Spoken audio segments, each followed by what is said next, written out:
সারাদিনের যে প্রোগ্রাম, গত দুদিনের যে আয়োজন, তার সমাপ্তি হতে চলেছে।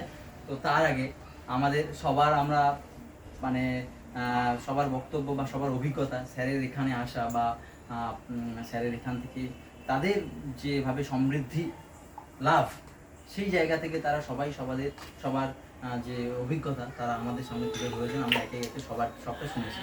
তবে আজকে এই দিনটা যার জন্য আমরা এখানে এসেছি, আমি আমাদের শ্রদ্ধেয় স্যার, আমাদের পথপ্রদর্শক, আমাদের দাদা, ওনাকে বলবো এখানে এসে আমাদের সম্পর্কে ওনার যে ধারণা এবং আজকের দিনটাকে আমাদের কাছে মেমোরেবল করে রাখার জন্য ওনার থেকে কিছু মূল্যবান বক্তব্য আমরা শুনতে আগ্রহী। স্যার প্লিজ আসুন, স্যার আমাদেরকে কিছু বলুন। সবাই হাততালি দাও।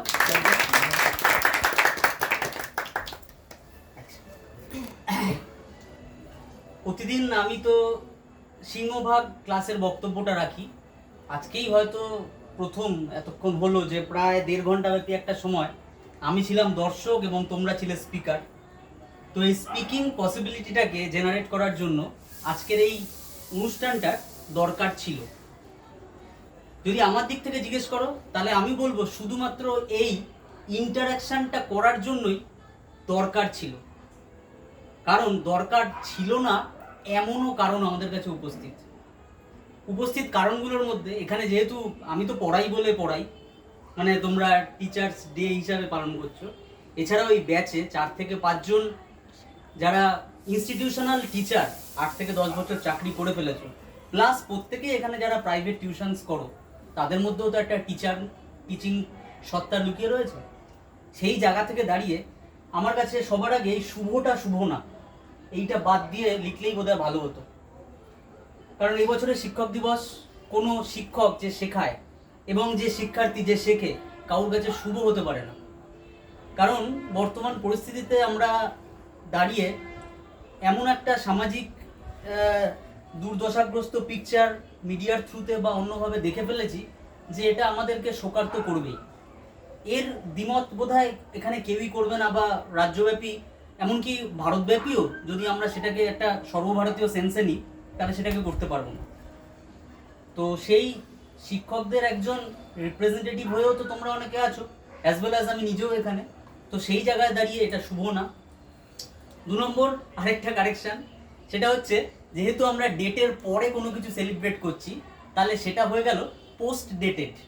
তো it would be better that এইখানে যদি পোস্ট ডেটেড শুভ শিক্ষক দিবস লেখা থাকতো জিনিসটা আরো ভালো হতো। আমি প্রথম দিন থেকে, অর্থাৎ 2 দিন আগে থেকেই যখন এইটা নিয়ে গ্রুপে লেখালেখি হচ্ছে তখন থেকেই এরর কারেকশন করাচ্ছি। আজকেও এরর কারেকশন করাবো, 1 বছর পর দেখা হলো এরর কারেকশন করাবো। কারণ আমাদের ইংলিশ পড়াশোনার প্রথম ক্লাসই থাকে এরর কারেকশন, এবং সেটা 3 মাস ধরে চলে। আর কোথাও হয়তো চলে না 3 মাস ধরে নাউন প্রোনাউন অ্যাডজেক্টিভ শেখানো, এখানে শেখানো হয় এবং তারপরও যেন কোথায় আমাদের শেখা হতে থাকে। তো সেই জায়গা থেকে বলবো এটা পোস্ট ডেটেড শিক্ষক দিবস উদযাপন হচ্ছে, এবং সেখানে আজ থেকে 2 দিন আগে অর্থাৎ বৃহস্পতিবার, বোঝাই যাচ্ছে ভাদ্র মাসের বৃহস্পতিবার আমার অফিসে দলিল কম, যদিও অ্যাডিশনাল চার্জে এডিএস আর কদমবাজে ছিলাম, কিন্তু দলিল কম মানেই এবার হাতে ফোন থাকলে লেখা আসে। সেখান থেকে আমি একটা বাঁশ গাছ সম্পর্কে একটা সামান্য কথা লিখেছিলাম। কারণ দুটো, এক হচ্ছে বাঁশ গাছের ইউনিকনেস, সেটা সবাই জানি কিন্তু হয়তো মাইন্ডে নিই না, আমি একটু মাইন্ডে দিলাম। আর 2 নম্বর হচ্ছে এগ্রিকালচার অপশনাল, যেহেতু আমরা এখানে স্টাডি করি সেখান থেকেও একটা এগ্রিকালচারাল প্ল্যান্ট সম্পর্কে, যেটা গ্র্যামিনি ফ্যামিলি থেকে বিলং করে, তার একটা যে আলাদা অ্যাপিয়ারেন্স। যদিও ভারতে এইটার চাষ নিয়ে বা পশ্চিমবঙ্গে কোনো রকম এটার মানে আলোচনার জায়গা বা বিশেষত্ব লাভ করেনি, যেটা মিজোরামে করেছে, তাই না, বাঁশের উপর, বা আসাম বা নর্থ ইস্টের স্টেটগুলোতে হয়েছে। তবুও বাঁশ এখানে আমরা বুঝি এক হচ্ছে জমির পর্চায় বাঁশ ঝাড়ি সাথে, আর যখন আমরা বিপদে পড়ি তখনই বাঁশ। কিন্তু এই দুটো বাঁশ ছাড়া বাঁশের যে ইউনিকনেস সেটা হলো সে এমন একটা ঘাস, যে ঘাস ফর এ লং টাইম কোনো রকম রেসপন্সিভ গ্রোথ তোমার সামনে দেখাবেই না, কিন্তু যখন দেখাবে সেই গ্রাসকে কোনো আয়লা কোনো আমফান ছুঁড়ে ফেলতে পারবে না। এবং আমি বলছি তোমরা যারা গ্রাম বাংলার দিকে গেছো বা